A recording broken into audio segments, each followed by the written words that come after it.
My fiancée texted me 30 minutes before the wedding. "I'm sorry, I can't marry you. I deserve more." I replied to the DJ, "Change of plans, play the playlist." Then I got on stage, read her message aloud, and turned the reception into a breakup party. 3 days later, she showed up crying, after finding out her backup plan was already engaged. I never thought I'd be the guy with the wedding disaster story. But life has a way of surprising you when you least expect it. My name's Trevor. And 6 months ago, I was supposed to marry the woman I thought was the love of my life. Olivia and I had been together for 4 years, engaged for 1. We'd met in graduate school, built our careers side by side, and moved in together after 2 years. The proposal happened at her family's lake house, with both our families watching from the deck. It was perfect. She cried, I cried, everyone cheered. Wedding planning wasn't easy, it never is. But we made it through with minimal drama. Olivia wanted a big wedding. I would have been happy with something smaller, but I wanted her to be happy. So we booked a fancy venue, invited 175 guests, and spent way more than we should have on flowers, food, and an open bar. Olivia had moved most of her things to her parents' house 2 weeks before the wedding, following her family's tradition. She'd left behind some clothes, personal items, and a few boxes of stuff we'd planned to bring to our new place after the honeymoon. She was supposed to be staying at her parents' until the wedding, though I later discovered this wasn't entirely true. The morning of the wedding, I woke up feeling great.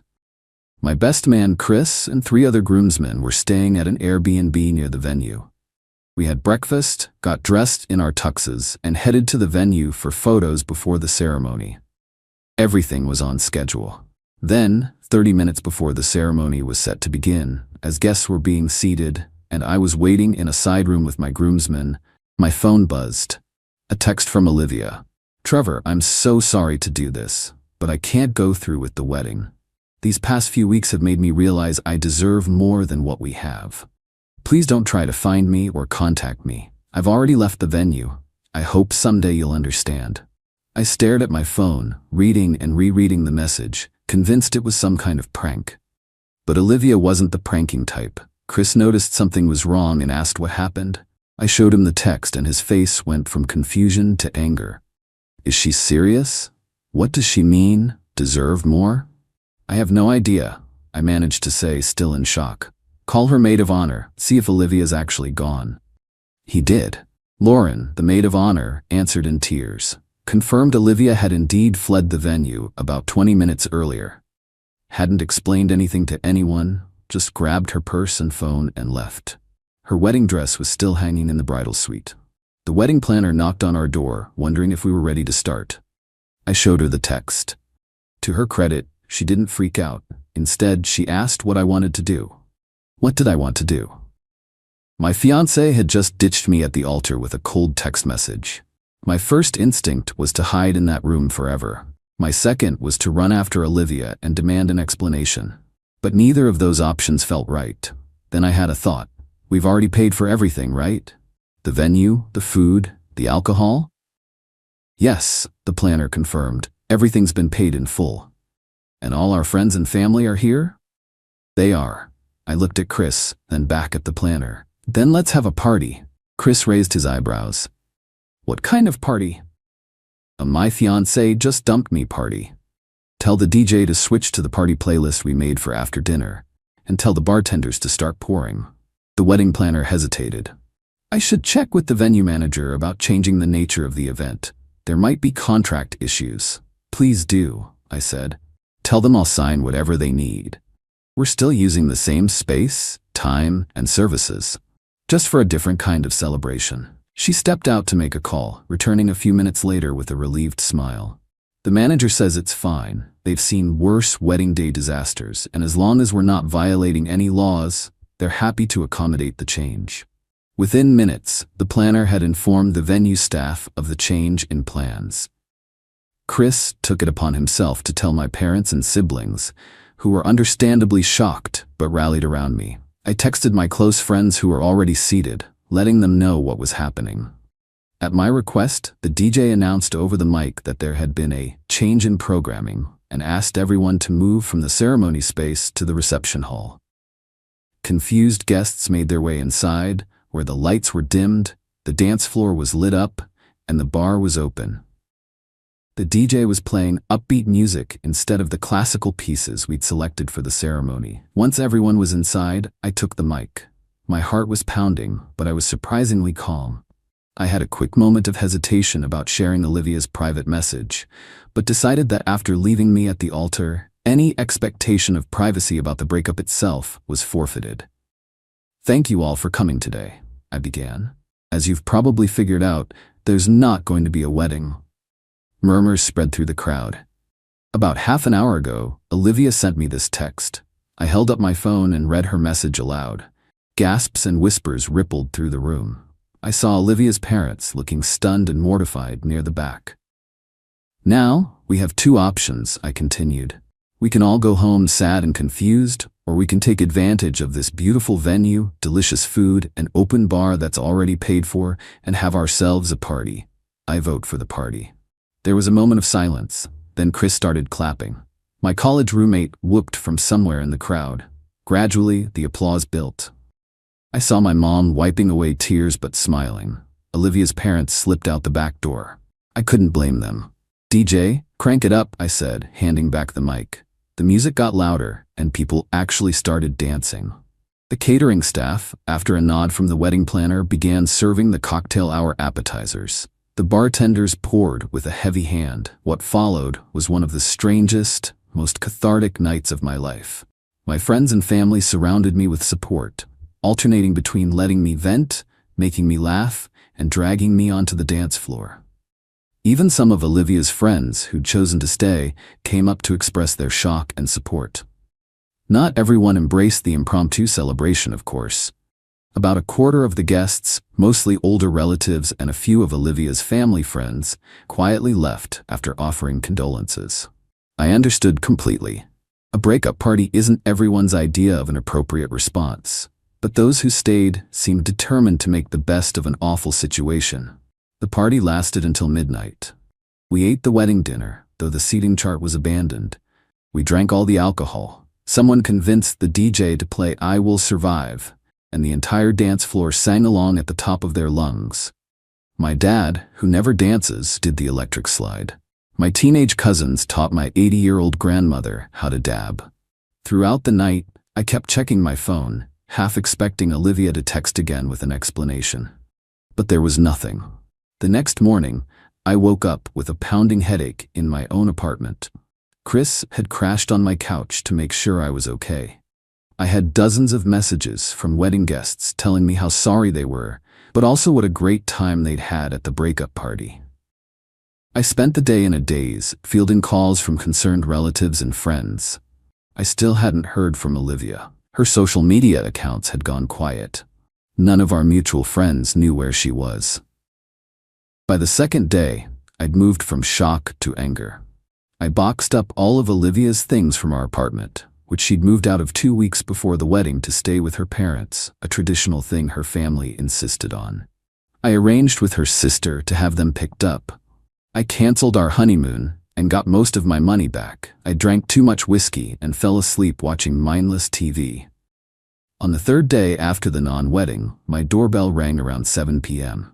When I opened the door, there stood Olivia, her eyes red and puffy from crying, wearing the same kind of oversized sweater and leggings she always wore when she was upset. "Can I come in?" she asked in a small voice. Part of me wanted to slam the door in her face, but another part needed answers. So I stepped aside, letting her enter the apartment we'd shared for 2 years. She sat on the edge of the couch, perched like she might flee at any moment. I remained standing. "I'm sorry," she began, fresh tears welling up. "I handled everything so badly." "You think?" I replied, my voice surprisingly steady. "You left me at the altar with a text message, Olivia. A text message." I know it was awful. I panicked. "Why? What happened? What did you mean you deserve more?" She looked down at her hands. "It's complicated. I've got time." She took a deep breath. "Do you remember Eric from my office?" Eric, the new marketing director who'd started at Olivia's company about 6 months earlier. She'd mentioned him a few times, always professionally. "Vaguely," I said, a sinking feeling in my stomach. "We got close over the last few months. Just as friends at first, but there was a connection." She twisted her hands together.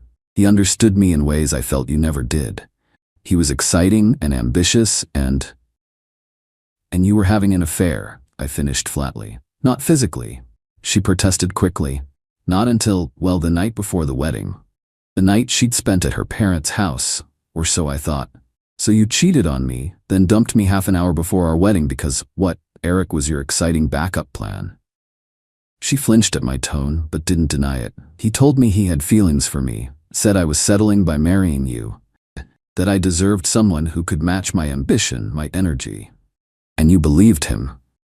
I was confused, scared about the commitment of marriage. He seemed like an escape from all the pressure. So what are you doing here now? Shouldn't you be riding off into the sunset with Eric? Fresh tears spilled down her cheeks. He's engaged, has been for a year. His fiancée works overseas, but she's moving back next month for their wedding. He never mentioned her, not once. I couldn't help it. I laughed, a short, bitter laugh that made Olivia wince. So he was just looking for a fling before his own wedding, and you fell for it? I made a terrible mistake, she whispered. I threw away everything we built together because I got caught up in some fantasy. When I saw the videos of the reception. Videos? They're all over social media. Everyone shared clips of your speech, the party. Everyone's talking about it. She pulled out her phone, showing me a TikTok someone had posted of me making my announcement, followed by the dance party that erupted later. It had over 100,000 views. Great, I muttered. I'm viral. You looked so strong, so in control. Meanwhile, I was hiding in a hotel room, waiting for Eric, who never showed up. When I finally reached him yesterday, he told me the truth about his fiancée, said he was sorry for the misunderstanding, but thought I knew it was just casual. I felt a strange mix of emotions. Vindication that Olivia had gotten her comeuppance, sadness for the relationship I'd lost, and an odd sense of pride that I'd handled the catastrophe with some dignity. What do you want from me, Olivia? I asked. Forgiveness? A second chance? I don't know, she admitted. Maybe both? I know I don't deserve either. But I still love you, Trevor. I made a horrible mistake, but our 4 years together had to mean something. I considered her words carefully. Part of me still loved her too. You don't just switch off 4 years of feelings. But the trust was shattered. The image of her was forever altered. You're right about one thing, I said finally. You don't deserve either. You didn't just make a mistake. You made a series of deliberate choices that culminated in humiliating me on what should have been the happiest day of our lives. And for what? For someone who was using you just like you used me. That's not fair. No, what's not fair is getting a breakup text 30 minutes before I was supposed to say I do. What's not fair is finding out the person you trusted most was living a double life. What's not fair is you showing up here only after your plan B fell through. She was crying openly now, not bothering to wipe away the tears. So that's it? We're done forever because of one mistake? This wasn't one mistake, Olivia. It was a betrayal of everything we were supposed to stand for, and I deserve more than that. I threw her own words back at her deliberately, watching them hit their mark. Please, Trevor, just give me a chance to make it up to you. I shook my head. I want you to leave. I've already packed your things. Your sister was supposed to pick them up tomorrow. Take them now instead. She looked around, noticing for the first time the stack of boxes by the door. You were already getting rid of me. You got rid of yourself. She stood slowly, her shoulders slumped in defeat. For what it's worth, I really am sorry. And watching those videos, seeing how you turned a nightmare into something positive, it just reminded me of all the reasons I fell in love with you in the first place. Too little too late, I said, though without malice. I was just stating a fact. I helped her carry the boxes to her car in silence. As she got into the driver's seat, she looked up at me one last time. The breakup party looked fun, she said with a sad smile. I wish I'd been there. No, I replied, you don't. Because everyone there knew exactly who you were and what you'd done. At least this way, you got to keep some dignity. I closed her car door and walked back inside without watching her drive away. It's been 6 months since then.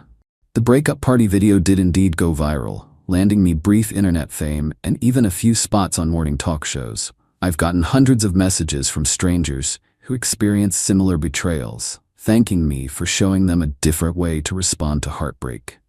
Olivia and I haven't spoken since that night. I heard through mutual friends that she quit her job and moved to another state for a fresh start. Eric got married as planned, though rumors spread through her old office about his behavior. As for me, I'm doing okay. Not great, not terrible, just okay. Some days I still miss the Olivia I thought I knew. Other days I'm grateful for the bullet dodged. The viral fame was weird but faded quickly, for which I'm thankful. If there's a lesson in all this, maybe it's that when life hands you an unexpected catastrophe, sometimes the best response is to crank up the music and dance anyway.